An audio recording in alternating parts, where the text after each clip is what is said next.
오늘 하나님의 말씀은 사무엘상 9장 11절부터 27절까지인데요.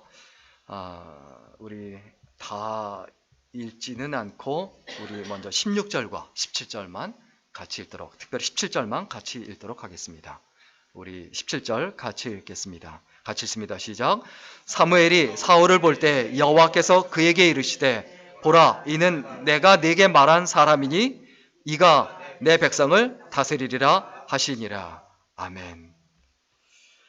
오늘은 하나님의 일꾼, 하나님의 일꾼이란 제목으로 함께 하나님의 말씀 나누겠습니다. 사람에게는 여러 가지 좀 재산이 있을 수 있습니다. 그런데 많은 재산 가운데 내가 미처 생각하지 못한 재산이 있을 수 있어요. 숨겨진 재산이 있다는 거. 진짜 재산은 눈에 보이는 게 진짜 재산이 아니에요. 눈에 안 보이는 게 진짜 재산이에요. 자, 예를 들면요. 우리가 최고의 직장이다라고 일컬어지는 곳이 구글입니다. 내가 구글에 다닌다. 그러면 내가 구글에 다니는 것 그 자체만으로, 내가 거기에서 일한다는 것 자체만으로도 주어진 혜택이 있어요. 일단 구글에 다녀. 그러면 그래? 이게 벌써 대우가 달라지죠. 생각이 달라지죠. 또 구글이란 그 직장에 가면 뭐 여러 가지 부분도 있지만은 복도에 구석구석 먹을 게 놓여져 있어요. 뭐 카피테리아가 지금은 더 늘었겠지만 제가 가봤을 때만 해도 27개예요. 뭐 한식, 일식, 양식 다 있어요. 자기가 가고 싶은데 그냥 가면 돼요. 뭐 마사지샵, 헤어샵, 자동차샵 다 공짜예요. 내가 구글에 다닌다. 이것만으로도 내가 누리는 게 있다라는 거죠. 거기서 월급 받는 게 전부가 아니라는 거예요. 또 우리가 예를 들어서 미국 시민권자다. 그럼 미국 시민권자라는 그 사실만으로도 누리는 게 있어요. 우리가 범죄의 표적이 된다든가 뭐 어디에 억류가 된다든가 이럴 때 미국 전체가 동원을 해서 미국 시민을 보호합니다. 내가 한국 시민이다. 그것도 마찬가지예요. 여기서 우리가 반드시 생각해야 될 게 있습니다. 오늘 말씀의 제목이 하나님의 일꾼인데, 하나님의 일꾼이라고 하면 반드시 보장이 되는 게 있어요. 우리가 미처 생각하지 못하는 부분이에요. 이것들을 우리가 분명히 생각해야 합니다. 그런데 신앙인이라고 해서 또 교회 다닌다고 해서 다 하나님의 일꾼으로 살아가는 건 아닙니다. 그러나 하나님의 일꾼으로 살아가는 건 이건 정말 중요합니다. 왜 그렇습니까? 내 삶 자체가 가치 있는 사람이 되기 때문에 그렇습니다. 내가 하나님의 일꾼으로서 매일매일 내가 하나님의 일꾼으로 살아가고 있다. 하나님의 일꾼으로 밥을 먹고 하나님의 일꾼으로 잠을 자고 하나님의 일꾼으로 사람을 만나고 있다. 이 인식이 분명한 사람, 그 사람의 삶이 가치가 있어집니다.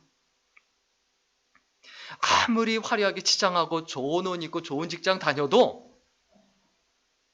하나님의 일꾼으로 살지 않으면 존재 가치가 없는 거예요. 그러나 좋은 옷 입지 못하고 또 좋은 거 먹지 못해도 좋은 집에 살지 못해도 하나님의 일꾼으로 살아갈 때 그때 존재의 목적을 이루고 있고 스스로의 인생에 대해서 내 인생이 헛된 인생이 아니고 무의미한 인생이 아니다. 가치 있는 인생이다. 이 사실을 분명히 하게 됩니다. 그리고 우리가 또 기억해야 합니다. 하나님께서 쓰시는 일꾼으로 살아가면 내 삶이 행복해져요. 사람이 언제 행복합니까? 아빠는 아빠로서 역할 다 할 때예요. 엄마는 엄마로서 역할 다 할 때예요. 아내는 아내로서, 남편은 남편으로서 역할을 다 할 때예요. 내가 살아가면서 나의 역할을 다 하는 것, 이것이 바로 행복한 삶의 척도고 그리고 기준이 될 수밖에 없습니다. 그리고 우리가 하나님의 일꾼으로 살아가는 게 왜 이렇게 중요합니까? 가장 중요한 이유입니다. 오늘 생각해 보려고 하는 부분이에요. 뭐냐 하면 보장된 삶이 돼요. 하나님의 일꾼으로 내가 살아간다고 하면 앞날에 대해서 걱정할 필요 없어요. 왜 그렇습니까? 하나님이 보장해 주시거든요. 아브라함의 삶, 모세의 삶, 여호수아의 삶, 사도 바울의 삶, 베드로의 삶, 이 모든 믿음의 위인들의 삶을 보세요. 하나님이 끝까지 책임지십니다. 오늘 성경 본문에 사울이 어떤 사람입니까?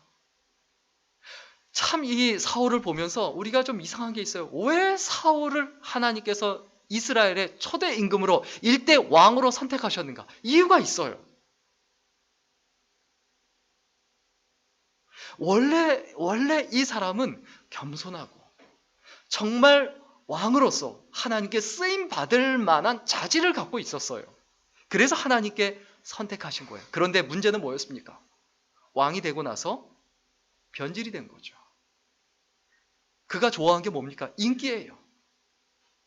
사울은 천천히요, 다윗은 만만이다. 그거 하나에 확 바뀝니다. 그 말 하나에 시기와 질투가 그 마음속에 들어오자 그의 인생과 그리고 생각과 사고 구조가 완전히 바뀌어요. 우리는 자꾸 하나님의 일꾼이라는 사실을 잊어버리고 무엇에 치중합니까? 인기예요. 남들이 알아주는 거. 그러나 인기는 꽃과 같은 겁니다. 그것은 떨어져야 돼요. 꽃이 떨어져야 열매가 맺혀요. 우리가 맺어야 될 열매가 뭡니까? 인격이에요. 그게 열매예요. 성령의 열매 9가지 보세요. 사랑과 희락과 화평과 자비와 양선과 오래 참음과 충성과 온유와 절제, 그 모든 것이 다 인격에 관한 거예요. 내가 인기에 치중할 때 절대로 인격이라는 열매가 맺힐 수가 없다는 것을 반드시 기억해야 합니다.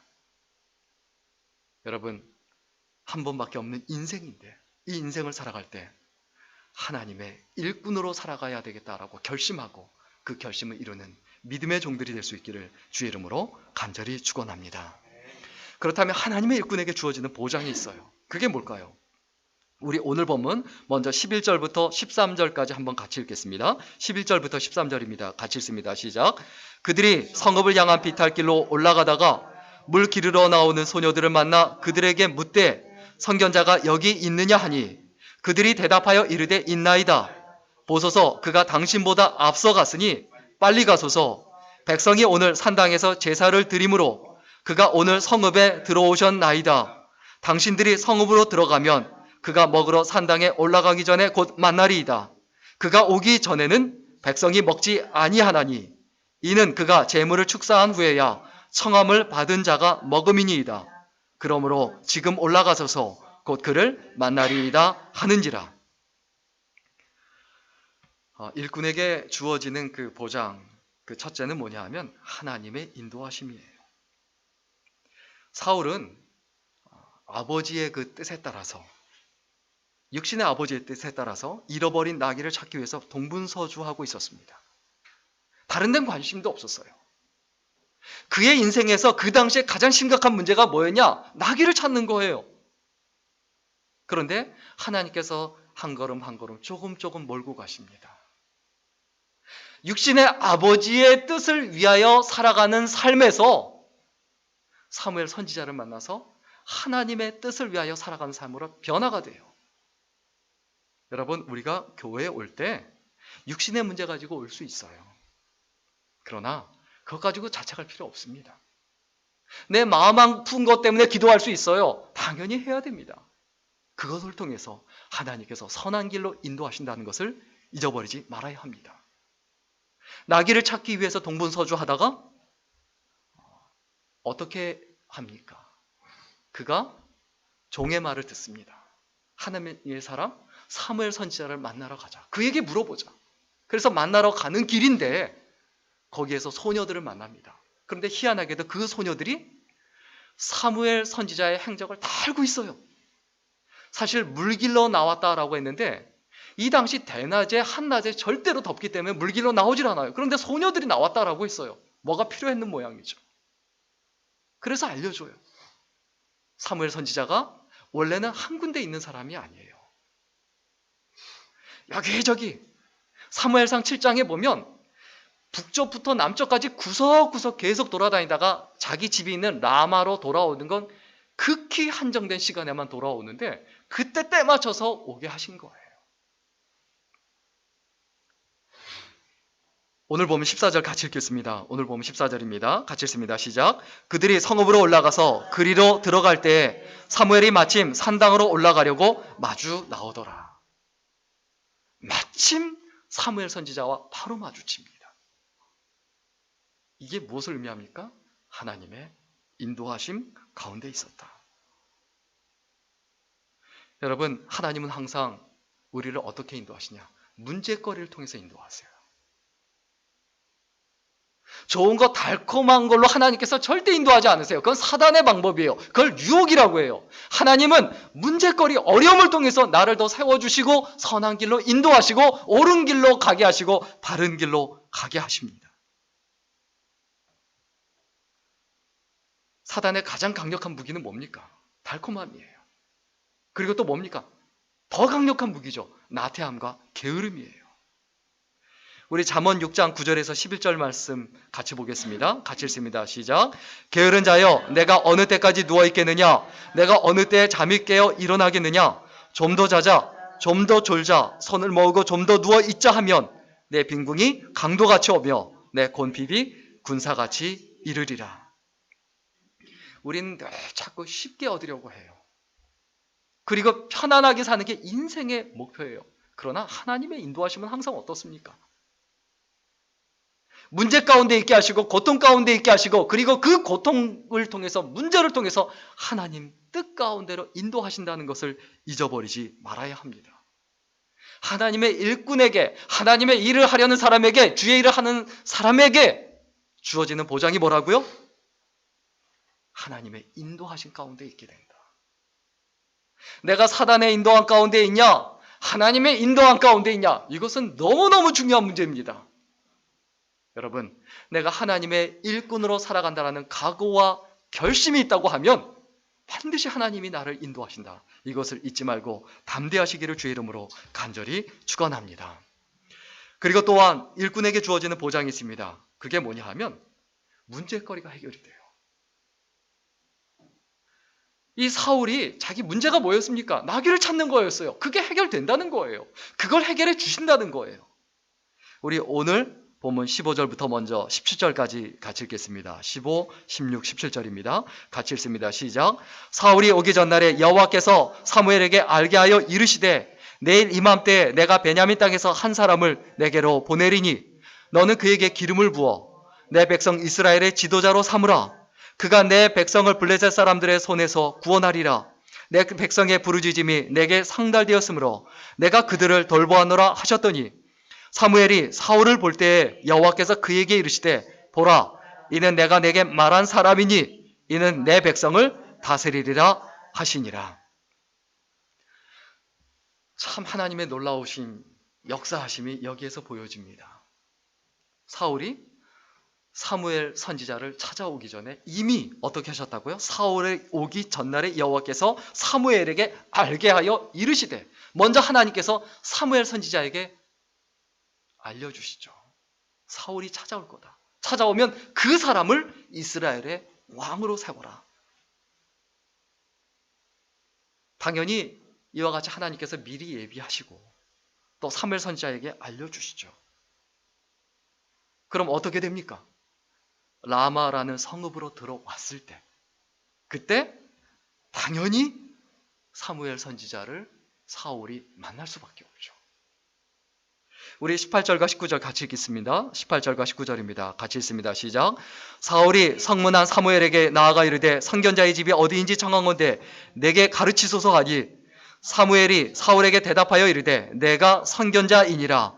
너는 내 앞서 산당으로 올라가라. 너희가 오늘 나와 함께 먹을 것이요 아침에는 내가 너를 보내되 내 마음에 있는 것을 다 내게 말하리라. 사울의 문제는 뭐였습니까? 나귀를 찾는 거였어요. 그게 인생의 관심사고 그게 문제였어요. 그런데 하나님의 관심은 뭡니까? 나귀를 찾는 게 문제가 아니고 그건 문제도 아니다. 그건 일도 아니다. 그거 관심 가질 필요도 없다. 그거 쓸데없는 일이다. 하나님의 관심은 뭡니까? 사울이 이스라엘의 왕이 되게 하는 것. 그래서 이스라엘 백성을 구원하시는 것. 이스라엘 백성을 선한 가운데로 인도하시는 것. 이스라엘 백성이 예배자가 되게 하는 것. 그것이 하나님의 관심이었습니다. 우리의 삶에 반드시 문제가 있습니다. 뭘 의미합니까? 문제가 있다는 것은 하나님께서 답도 주셨다는 얘기고 또 그 이상의 은혜를 주신다는 것을 의미합니다. 정말 하나님의 사람으로, 하나님의 백성으로, 정말 주의 전이 하나님의 교회로 세워져 있다, 주의 교회로 세워져 있다, 반드시 하나님의 역사하심이 나타나십니다. 여러분, 하나님의 일꾼이 되었다라는 것은 단순히 신분의 문제가 아니에요. 그건 삶 자체의 문제예요. 문제가 아니라 그 문제는 곧 하나님의 은혜요, 하나님의 축복이요, 하나님의 사랑이요, 하나님의 도우심이다라는 사실을 잊어버리지 말아야 합니다. 그러면 우리가 문제에 부딪혔을 때 가장 먼저 해야 되는 게 뭘까요? 너무 당연하죠. 기도해야죠. 기도해야죠. 혼자 기도해서도 안 되고 답답하고 힘들면 그러면 어떻게 해야 될까요? 중보 기도를 요청해야죠. 여러분, 내가 감당할 수 없는 문제, 내 기도만으로도 답답하고 힘겹다. 어떻게 하라고요? 중보 기도를 요청하라는 거예요. 다니엘의 경우를 보십시오. 힘들고 어려울 때 어떻게 합니까? 자기 친구들에게 중보 기도를 요청합니다. 우리 다니엘서 2장 18절 같이 읽겠습니다. 같이 읽습니다. 시작. 하늘에 계신 하나님이 이 은밀한 일에 대하여 긍휼히 여기사 자기 다니엘과 동무들이 바벨론의 다른 박사와 함께 죽임을 당치 않게 하시기를 그들로 구하게 하니라. 자기 친구들에게 중보 기도를 부탁합니다. 또 에서는 어떻습니까? 나라를 구해야 하는, 자기 민족을 구해야 하는 그 상황에 부딪혔을 때 그가 한 것은 중보 기도를 요청합니다. 우리 에스더서 4장 16절 같이 읽겠습니다. 같이 읽습니다. 시작. 당신은 가서 수산에 있는 유다인을 다 모으고 나를 위하여 금식하되 밤낮 3일을 먹지도 말고 마시지도 마소서. 나도 나의 시녀로 더불어 이렇게 금식한 후에 규례를 어기고 왕에게 나아가리니 죽으면 죽으리이다. 자기 사촌 오빠 모르드게에게 뭐라고 말합니까? 유다인을 다 모으고 나를 위하여 금식하되 밤낮 3일을 먹지도 말고 마시지도 마소서. 나도 나의 시녀로 더불어 이렇게 금식한 후에 규례를 어기고 왕에게 나아가리니 죽으면 죽으리이다. 여러분, 문제에 부딪혔을 때 그 무엇보다도 기도해야 합니다. 그리고 중보 기도를 요청해야 합니다. 내가 답답한 게 문제가 아니에요. 문제에 부딪힌 게 문제가 아니에요. 내가 기도하지 않는 게 문제예요. 함께 기도하지 않는 게 문제예요. 기도하는 교회가 돼야 합니다. 기도하는 가정이 돼야 합니다. 기도하는 인생이 돼야 합니다. 그리고 내가 문제에 부딪혔을 때 우리가 또 어떻게 해야 될까요? 죽기를 각오해야 돼요. 생명을 걸어야 돼요. 내 인생을 걸어야 돼요. 우리 로마서 12장 1절 같이 읽겠습니다. 같이 읽습니다. 시작. 그러므로 형제들아, 내가 하나님의 모든 자비하심으로 너희를 권하노니 너희 몸을 하나님이 기뻐하시는 거룩한 산제사로 드리라. 이는 너희의 드릴 영적 예배니라. 무슨 얘기입니까? 내 삶을 하나님께 드렸다. 내 인생을 하나님께 드렸다. 그 각오와 결심 아래 살아가야 된다는 거예요. 담대해야 된다는 거예요. 두려워하지 말고 놀라지 말고 담대하게 내가 하나님 앞에 드려진 인생이다라는 그 각오와 결심을 절대로 잊어버리지 말아야 합니다. 그리고 가장 중요한 게 있습니다. 문제에 부딪혔다고 해서 호들갑 떨지 마세요. 자신의 위치와 신분, 내가 하나님의 일꾼이다, 하나님의 백성이다, 내가 하나님의 사람이다, 내가 주의 일을 하고 있는 사람이다 라는 그 담대함, 자신의 위치를 절대로 잊어버리지 말아야 합니다. 오늘 본문에도 사무엘 선지자가 사울에게 나귀 문제로, 나귀 찾는 문제로 염려하고 걱정하는 사무엘에게 뭐라고 말합니까? 우리 오늘 보면 20절 같이 읽을까요? 같이 읽습니다. 시작. 사흘 전에 읽은 내 암나기들을 염려하지 말라. 찾았느니라. 온 이스라엘이 사모하는 자가 누구냐? 너와 내 아버지의 온 집이 아니냐 하는지라. 사흘 전에 읽은 내 암나기들을 뭐 하지 말라? 염려하지 말라. 찾지 않았는데도 뭐라고 얘기하죠? 찾았느니라. 찾았느니라. 우리의 문제가 있습니다. 그 문제를 하나님께서 어떻게 하십니까? 이미 해결해 주셨어요. 여러분, 이것을 믿으시기를 주의 이름으로 간절히 축원합니다. 그런데 중요한 건 뭡니까? 오늘 보면 20절에 온 이스라엘이 사모하는 자가 누구냐? 너와 내 아버지의 온 집이 아니냐? 여러분, 오늘날 이 시대가 누구를 찾습니까? 우리들을 찾고 있다는 사실, 나를 찾고 있다는 사실을 잊어버리지 말아야 합니다. 하나님께서 우리에게 이 시대를 맡겨주셨고, 하나님께서 우리에게 이 교회를 맡겨주셨고, 이 지역을 맡겨주셨고, 그리고 이 한국 땅과 세계를 우리에게 맡겨주셨다라는 사실, 이 꿈을 갖고 살아야 합니다. 우리가 하나님의 사람으로 어떤 자세를 갖고 있어야 합니까? 우리는 선교사다라는 자세를 갖고 있어야 돼요.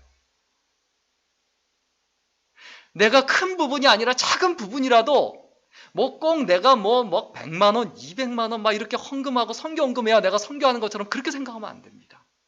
선교사님들을 생각하며 선교지를 생각하며 또 예수 믿고 예수께를 인도해야 될 그 영혼들을 생각하며 간구하며 기도하며 하나님 앞에 헌신하고 매달리는 삶이 돼야 되죠.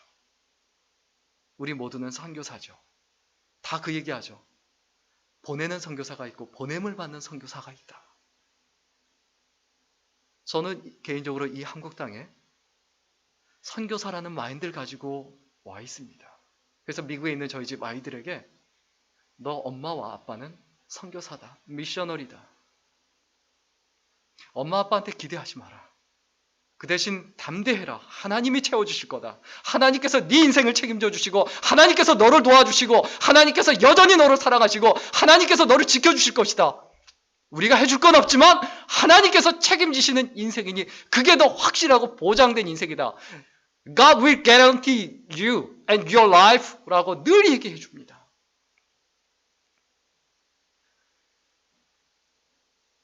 우리는 열매를 맺는 사람이 되어야 합니다. 근데 열매를 먹기만 하는 사람은 말이 많아요.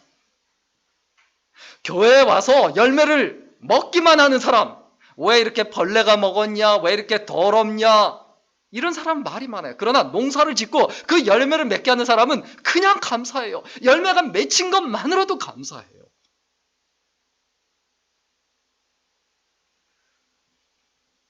우리의 마음속에 평안해야 합니다.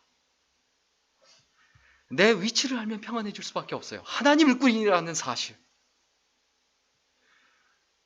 베드로가 야고보에 이어서 다음 날이면 사형을 당하는데도 편안하게 감옥에서 잠을 자고, 아니 찬양하고 기도하고 있는 것도 아니고 편안하게 잠잡니다. 이게 보통 배짱입니까? 다음 날 사형 당하는데 잠이 옵니까? 이게 하나님의 사람이에요. 문제거리 때문에 염려하지 마십시오. 우리의 위치가 있습니다.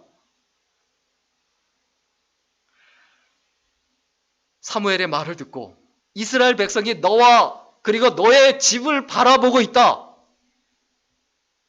그 말을 듣고 이 사울이 뭐라고 대답합니까? 우리 21절 같이 읽겠습니다. 21절입니다. 시작. 사울이 대답하여 이르되 나는 이스라엘 지파의 가장 작은 지파 베냐민 사람이 아니니까 또 나의 가족은 베냐민 지파 모든 가족 중에 가장 미약하지 아니하니까 당신이 어찌하여 내게 이같이 말씀하시니까 하니. 요 성경 구절을 보면 분명히 그 당시 사무엘의 집안이 대단한 집안이었던 것 같습니다. 부유하고 유력한 집안이었던 것 같아요.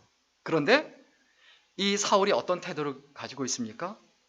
왜 우리한테 그런 말을 하십니까? 우리는 아무것도 아닙니다. 가장 작은 베냐민 지파입니다. 이 당시 베냐민 지파가 어떤 지파인지 아세요?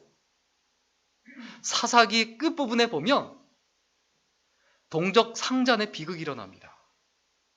이스라엘 백성이 베냐민 지파를 전부 다 죽이고 남자 600명만 남습니다. 그래서 억지로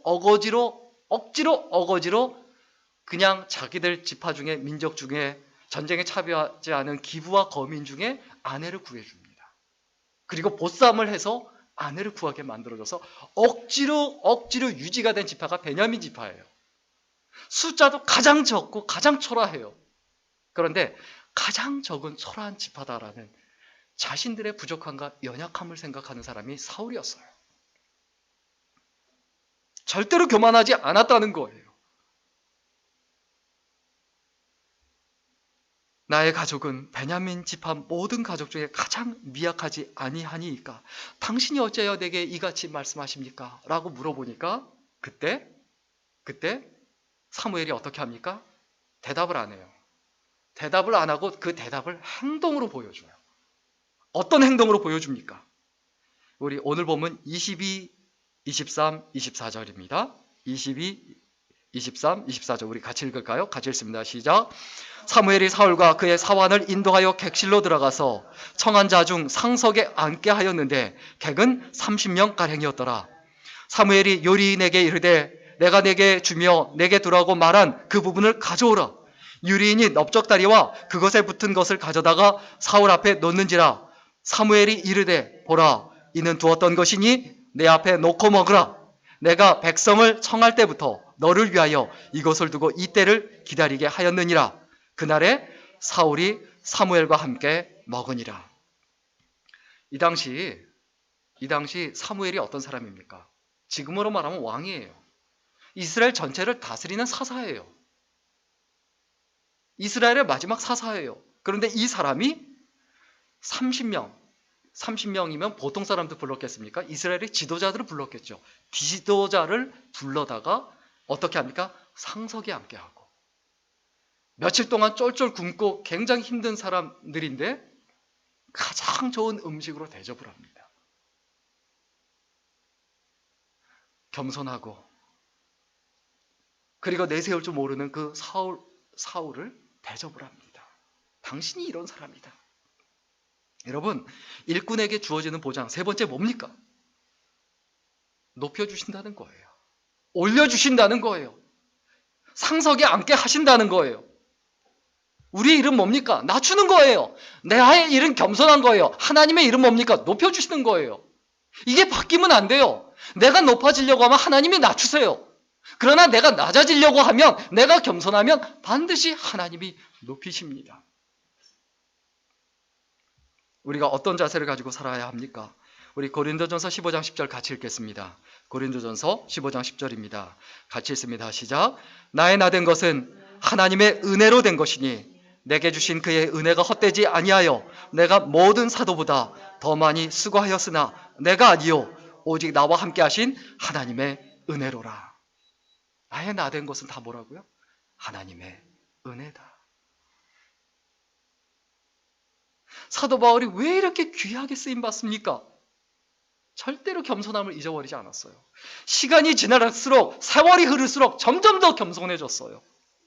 내가 모든 사도보다 더 많이 수고하였으나 내가 아니요 오직 나와 함께 하신 하나님의 은혜로라.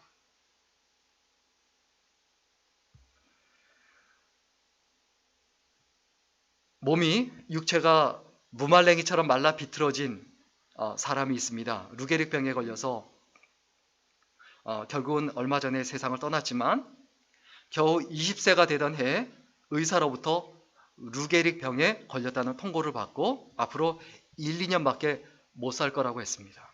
그런데 천우신조로 죽음의 선고가 있은지 계속 사반세기를 살았어요. 아주 오래 살았죠. 1895년에는 그래서 25년을 더 살았는데 이때는 또 어떤 일이 생깁니까? 다시 폐렴에 걸립니다. 그래서 기관지 절제 수술을 받아야 하는, 그래서 말까지 못하게 됩니다. 아니 말이라도 해야 되는데 말까지 못하게 돼요. 그래서 딱 손가락 하나만, 온몸 중에서 눈동자와 손가락 하나만 움직일 수 없었지만 정말 세계적인 천재 물리학자로, 그리고 21세기에 그 아인슈타인으로 알려져 있는 사람이 있습니다. 바로 스티븐 호킹 박사죠. 이 사람이 정말 대단한 사람으로 살아갔는데, 근데 중요한 건 뭡니까? 그에게 달려있는 팔, 다리요 아무 쓸모가 없어요. 거의 쓸모가 없어요. 보기도 싫어요. 그런데 쓸모가 없는 팔과 다리도 스티븐 호킹으로 존경을 받고 존중을 받습니다. 왜 그렇습니까? 그 머리에 붙어있기 때문이에요. 그 머리에 붙어있기 때문에. 우리들도 마찬가지입니다. 우리의 머리가 누구십니까? 예수 그리스도예요. 예수 그리스도께 붙어져 있다라는 거, 그 사실만으로도 우리가 귀한 존재고 높임을 받는 존재인데 우리는 자꾸 낙심합니다. 절망합니다. 자꾸 세상적인 조건을 봅니다. 인간적인 조건을 봅니다. 내 뜻대로 안 된다는 것을 봅니다. 하나님의 뜻대로 되고 있다는 사실을 생각하지 못합니다. 하나님의 인도하신 가운데 있다는 사실을 계속 잊어버리고 망각합니다.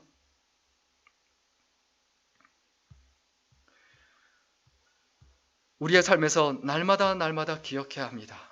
하나님의 일꾼을 하나님께서는 반드시 높여주신다. 마지막입니다. 하나님의 일꾼에게 주어지는 보장이 뭡니까?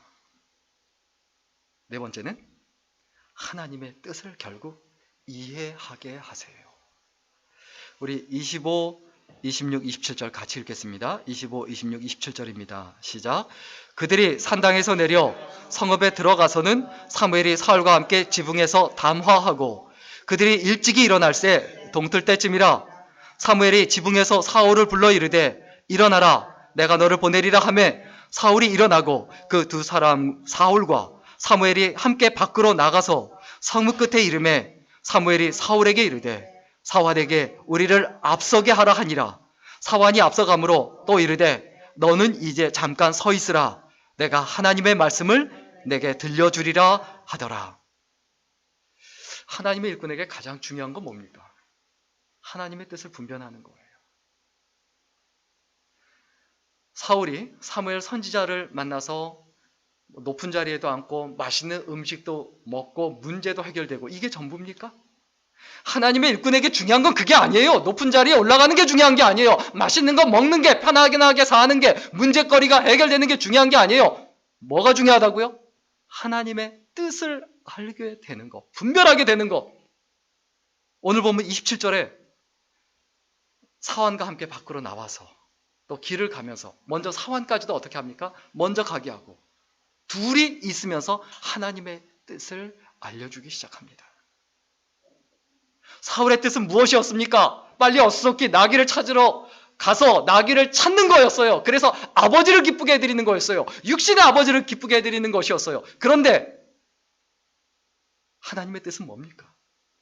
하나님의 뜻은 나귀가 문제가 아니고 육신의 아버지를 기쁘게 해드리는 게 문제가 아니고 하나님의 기쁨이 되게 하는 것이었어요. 이스라엘 백성 전체가 예배자가 되게 하고 이방 민족의 손에서 구원하게 하는 것, 이것이 바로 하나님의 뜻이었습니다. 우리가 날마다 어떤 것을 기억해야 합니까? 하나님의 뜻. 하나님의 뜻이 뭐지?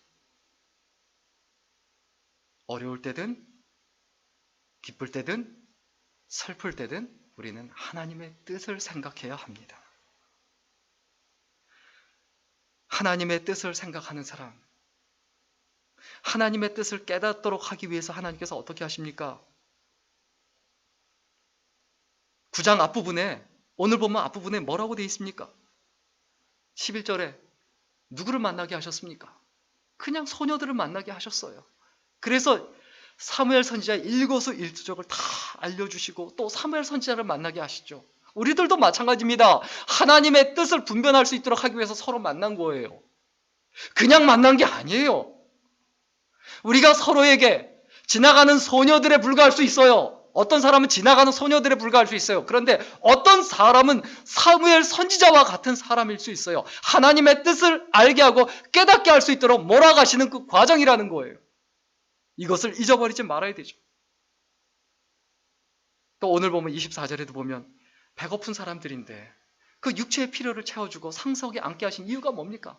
사무엘 선지자를 통해서 높임을 받아요. 왜 높임을 받습니까? 왜 하나님께서 사무엘 선지자를 통해서 이렇게 띄워줍니까? 하나님의 뜻을 분별하도록 하기 위함이거든요. 이렇게 해주니까 사무엘 선지자의 말을 듣거든요. 아, 이분이 진짜 선지자구나. 결국 27절에 있는 이 말씀에 이르도록 하기 위해서 이 모든 과정을 걷게 하신 거예요.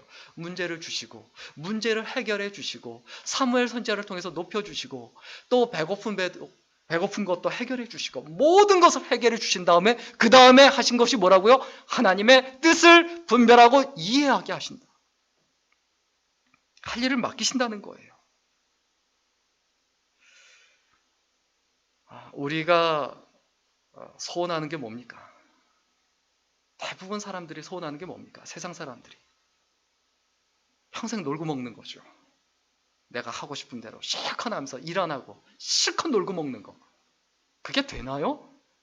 살아있는 한 절대 되지 않습니다. 그건 짐승입니다. 짐승도 먹고 살기 위해서 굉장히 끊임없이 애를 씁니다. 짐승만도 못한 삶이에요. 그걸 추구한다는 것 자체가 일하지 않고 편안하게 놀고 먹고 마시려고 하는 그 생각과 그 사고 자체가 짐승만도, 인간은커녕 짐승만도 못한 삶이에요. 그런데 영적인 실직자가 있어요. 육적인 실직자 말고요. 영적인 실직자. 데살로니가후서 3장 10절에 하나님께서 정말 혐오하고 싫어하시는 게 있습니다. 같이 읽겠습니다. 같이 읽습니다. 시작. 우리가 너희와 함께 있을 때에도 너희에게 명하기를 누구든지 일하기 싫어하거든 먹지도 말게 하라 하였더니. 일하기 싫으면 뭐 하지도 말라고요? 먹지도 말라. 죽으란 얘기죠. 일하기 싫으면 죽어라.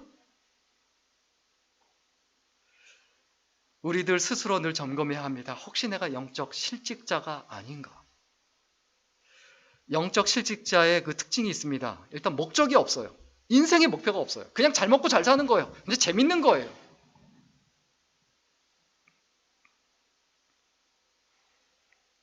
이 사람은 이미 죽은 사람이에요.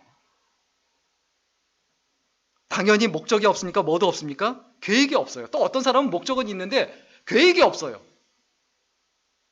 하나님의 놀라운 일꾼이 되게 하소서. 그리고 끝.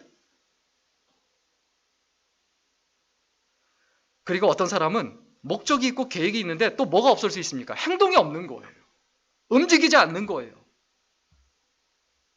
자기 일을 찾는 게 뭡니까?